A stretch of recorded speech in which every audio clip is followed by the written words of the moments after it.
beating him up real bad. After I was telling them, stop, what are y'all doing? Y'all got him handcuffed, let him up. First at 6 tonight, the FBI is now reviewing allegations of excessive force against 4 San Antonio police officers. Last night at 10 o'clock, we reported the officers had all been fired for actions the chief calls indefensible. News 4 troubleshooter Jay Avila joins us now live from the broadcast center with what comes next. Delane, these firings, which the department calls indefinite suspensions, involve 2 separate incidents. In one case, which was not deadly, an officer is accused of placing his knee on the head and neck of a suspect who was handcuffed and no longer struggling. In the first incident from November of 2019, Officer Michael Brewer and Officer Andre Vargas were on a disturbance call involving 29-year-old Matthew Garza. In their report, officers wrote Garza was acting aggressively.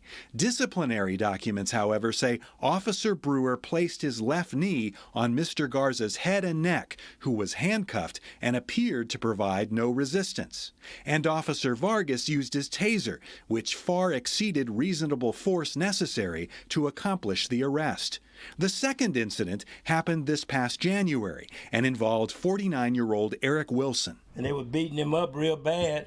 After I was telling them, stop, what are y'all doing? Y'all got him handcuffed, let him up. Officer Thomas Villarreal and Carlos Castro tried to stop him for a traffic violation, but Wilson pulled up to his father's house, walked in and locked the door. According to disciplinary documents, Villarreal and Castro began kicking the door, entered without a warrant, and punched Wilson multiple times in the face. Wilson's father says his son was on probation at the time and is now back in prison. They should get some time for what they did to him because he wasn't putting up no resistance. He didn't try to fight.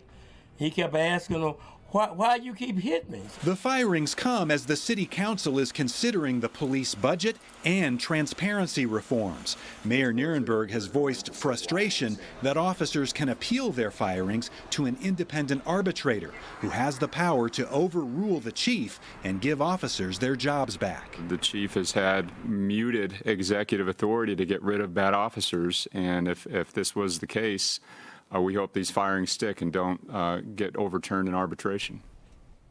The officers have denied the allegations, and their attorneys have written the department saying they will appeal to arbitration, which the San Antonio Police Officers Association says is an important safeguard for officers to make sure they are not being fired unfairly.